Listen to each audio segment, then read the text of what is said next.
Here's what I think. So the PAO, the Army PAO, is saying that the body inside the cab did not match the DNA of his child. All right. Welcome back for another episode. I'm your host, Retired Green Beret, Matt Tardio. Today, we're going to be talking about the Sean Ryan podcast that just came out today about the alleged email that got sent from Matthew Livelsberger, whether or not it's true. I'm going to tell you right now, off face value, absolutely not. And I'll give you one huge clue up front why it's not. And the first clue that I'm going to give you is that throughout the podcast, or excuse me, in the beginning of the podcast, the guest of Sean Ryan ended up saying that he ended up coming into communication with Livelsberger, that he was being asked to move the conversation over to Signal. He was using Proton Mail, and he informed him that he was going to be using a VPN. So throughout this conversation that he's been having with this individual who he disclosed this information to, who he sent the email to, he was telling him that I want it to be over encrypted conversation. I want to use a VPN, and I want to use Proton Mail that's supposed to be encrypted as well. So he's trying to hide where he's coming from and who is actually doing all of the sending. Pretty wild for somebody that wants everybody in the world to know who he is, and even ends up providing one of the worst bona fides I have ever seen in my life, a car from 2006. Here up on your screen is the email itself that we're going to be going over. It says, in case I did not make it to my decision point or on the Mexican border, I am sending this now. Decision point, for those that don't know, would be military speak. From this point forward, the mission is a go. That's my decision point. If I make it to my decision point, then I'm good to go.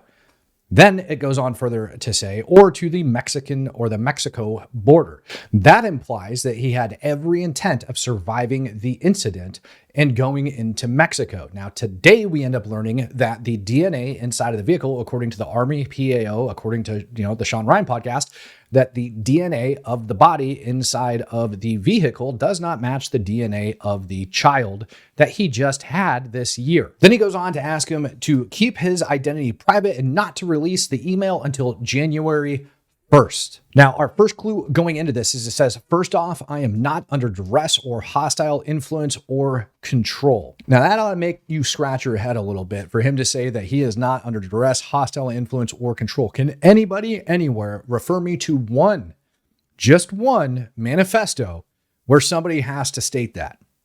He said, my first car was a 2006 black Ford Mustang V6 for verification. Now, according to this article from Reuters, it just came out today, it says that he ended up graduating high school in 2005 before joining the Army. There we go. Livelsberger graduated from Beret High School in 2005, according to Ohio media. Why do I bring that up? Why does that matter? Because when we pull up the actual document and we start going over it and we talk about it, he says his first car was a 2006 black Ford Mustang V6. I feel like that would have been after he joined the Army, and I was correct. What do you think the odds are that Matt didn't have a car before that? Well, it is the United States of America, and odds could be high that he came from a family where they couldn't afford a vehicle, and so he didn't get one until he joined the Army. Although I find that highly unlikely in 2006. The next part of this right here is where I start to get worried. He says, what we have been seeing with drones is the operational use of gravitic propulsion systems powered aircraft by most recently China in the East Coast, but throughout history, the US. Only we in China have this capability. Our OPSEN location for this facility is in the box below. And we're going to talk about that in just a sec. Now, he references some really crazy stuff here, which would be gravitic propulsion systems. Now, believe it or not, I'm kind of a little bit of a nerd, and I looked into it, and it has to do with basically bending and warping space-time behind the aircraft that would allow it to thrust forward. I'm pretty sure that's what he's getting after. Either way, it's freaking wild tech, and it's something that only somebody would kind of dream of, and it's something that aliens and whatever else. But hey, this is happening, maybe why not? Now, after talking with several people who are closely affiliated with Matt and people who have direct knowledge of the programs that he was in 1st Battalion, 10th Special Forces Group, I can tell you for a fact, Matt himself had a very basic understanding of drones, UAVs, propulsion systems, all of that stuff. It wasn't his area of study, expertise, or anything like that. Now, I will say is that there is something that is extremely classified that Matt could have actually laid down as a bona fide in that realm that would have certified, especially when you're trying to put out other classified information, yet he left that information off this document. Here's the next sketchy part. We talked about how he was communicating with the guy to turn the email over. Signal, things of that nature. Well, here is his Signal account. And on the 29th, Sunday, the 29th of December, his Signal number changed. Now, I got information and I got word that that is the date that he ended up arriving in the United States on leave. That would account for his safety number changing inside his Signal. He gets over to the US, swaps SIM cards, whatever. Takes care of all of that crap. Then he ends up having his profile name changed to Matt after the incident, and his safety number also changed. So we have profile and then safety number, both changed after the incident. Now, if you're asking me, how do I know that actually happened on Signal? Because I happen to know somebody who may or may not have been in the same Signal chat with him. And I verified all of this information myself. So not only did his Signal number change when he landed in the States on the 29th, allegedly, I don't have paper proof yet, but that's what I'm told. Then how is it that he rented the vehicle on the 28th? Well, he didn't, and that would match up with what the Las Vegas Police Department said yesterday when somebody else had rented the vehicle. Now, that vehicle was rented on the 28th in Denver, Colorado, and its next hit for charging was not until the 30th in Monument, Colorado. From there, he went down to Trinidad and charged his vehicle in Trinidad, Colorado on the 31st. Somebody else was in possession of that vehicle for at least one day prior to him getting it. Additionally, we also know that during that time frame, he acquired a couple different firearms before leaving the States. Now we get back to the letter and we say, he says China has been launching them from the Atlantic from submarines for years, but this activity recently has picked up. As of now, it's just a show of force, and they are using it similar to how they have used the balloon for SIGINT and ISR. That would be signals intelligence and intelligence surveillance reconnaissance, which are part of the integrated communications system. There are dozens of those balloons in the air at any given moment. Now, a person that I spoke to as well informed me that Matt did not have access to this location. If they even used that information at the location, Matt didn't have access to the location that would be capable of providing him that information.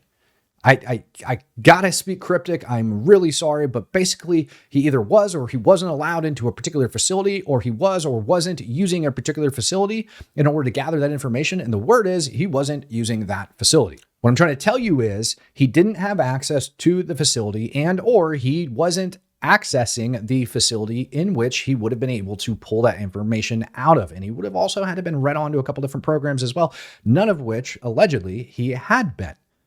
They take it a step further after that paragraph and they say, the so what is because of the speed and stealth of these unmanned aircraft. They are the most dangerous threat to national security that has ever existed. They basically have an unlimited payload capacity and can park it over the White House if they wanted. It is checkmate.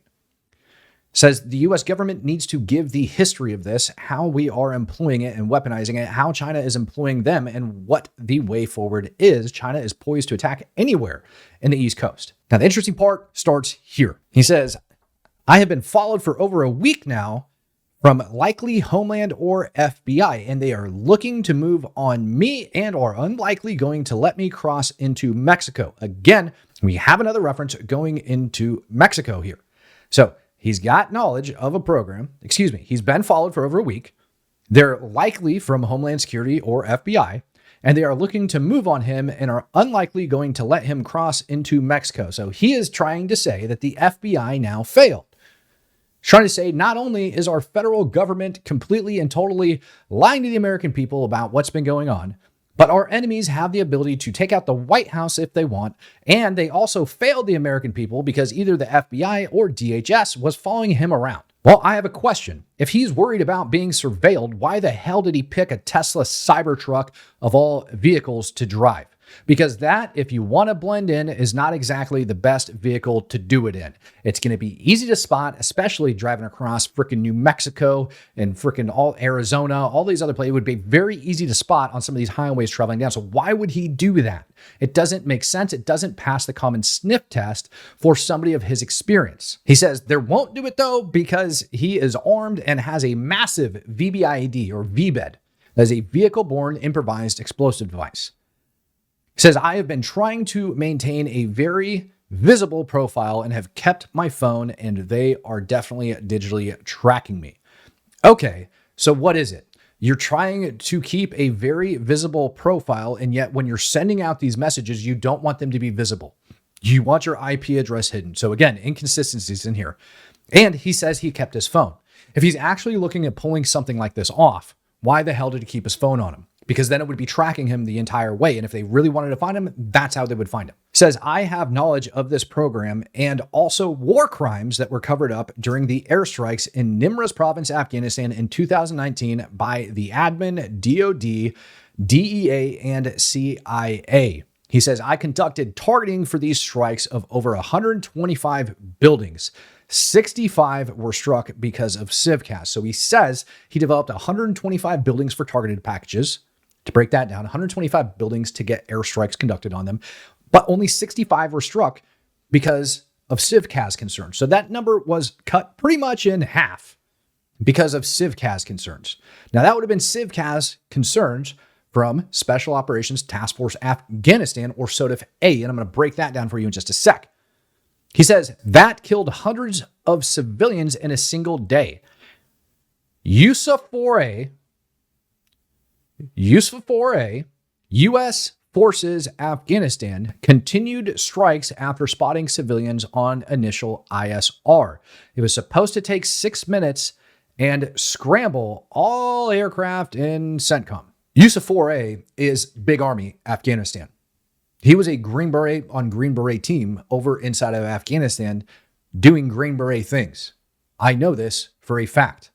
Additionally, I am 99% positive that he is one province away from where he actually was, what he stated in this email. So he's close, but not exact. Was he in southern Afghanistan? I'm sure of it.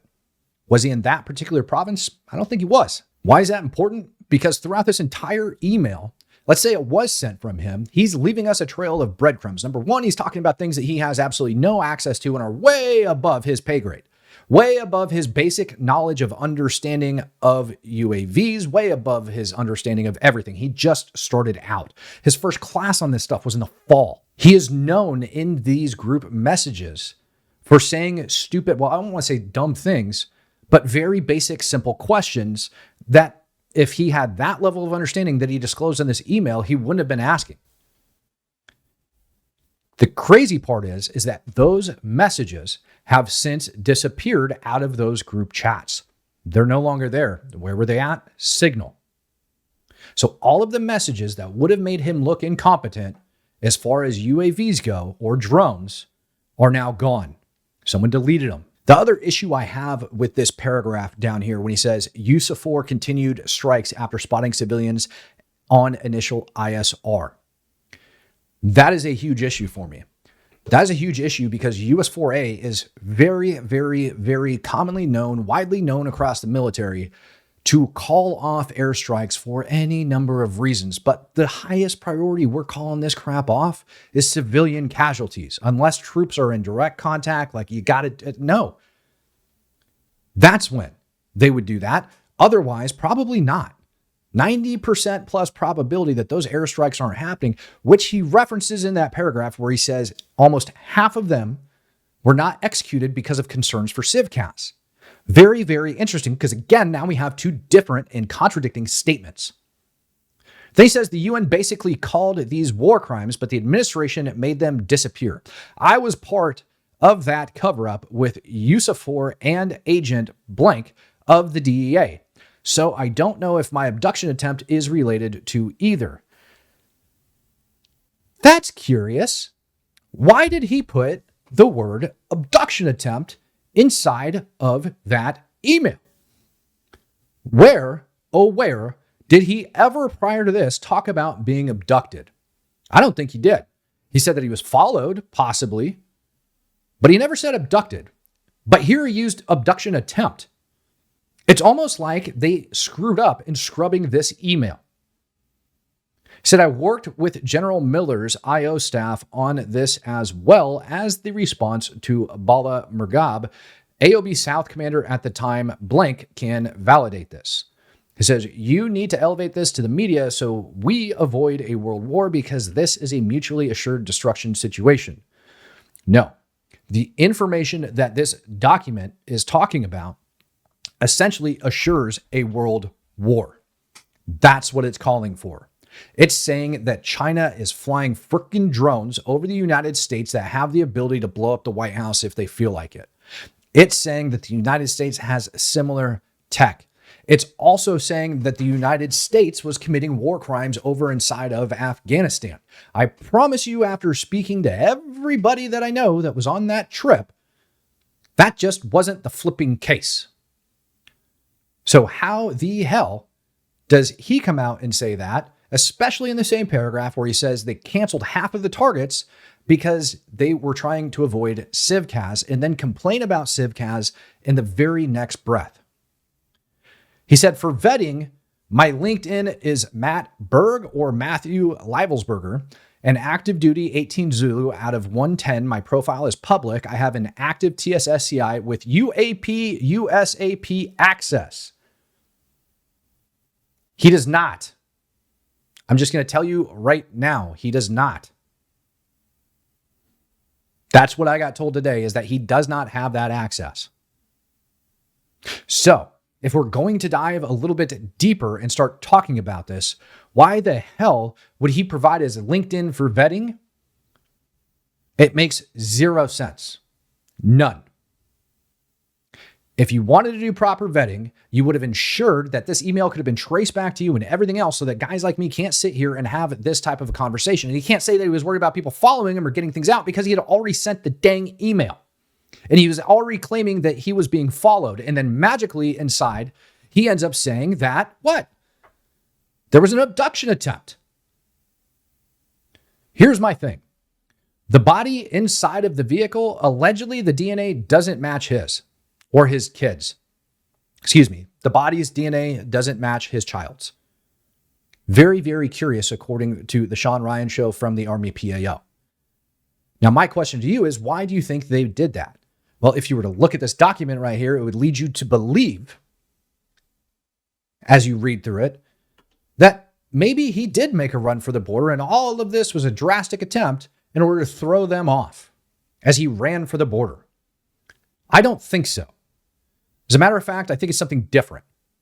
I would think that it was a drastic attempt to abduct him, pull this off, send out this BS email, and try to make everybody think it was him while they have him captured, probably smuggled him down to Mexico through a tunnel somewhere, and he's currently being held captive. You want to know Matt's opinion? That's Matt's opinion. I want to know when the FBI is going to start looking into that, because none of this shit makes sense to a single Green Beret on this planet. Until next time, peace, love, happiness, and God bless. I'm out of here.